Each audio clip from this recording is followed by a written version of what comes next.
Going back to the regional transit issue, as you know, I try to link each of these interviews that I'm doing with people in the nonprofit sector back to the 1D regional scorecard. In this instance, the indicator that I was interested in talking with you about as it relates back to transit as well is the Black-White Dissimilarity Index, and how the Detroit region is the most racially divided by Black and white populations, second only to Gary, Indiana.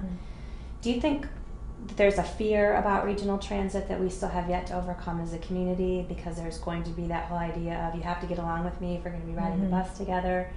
Do you think that, unlike other metropolitan areas where regional transit is just what happens, it's what you do, it's how you get to work, we don't have that mindset because we're the motor city? And what are the barriers, you think, to regional transit for us? Is it the attitude? Is it our history? I think you just answered it in your question. I think there is a behavioral attitude, I think, that baffles me a little bit. I mean, we say we want progress, but we do things to kind of sabotage it. So I really been struggling with that quite a bit lately these days. I was just they were talking about the cities where to live. This morning I was watching TV, and there were all these cities, a place where to live. And they said Pittsburgh, Pennsylvania. I was like, Pittsburgh? Whoa. I mean, you know, and there was one other city, I can't remember, and all because they actually invested in mass transit.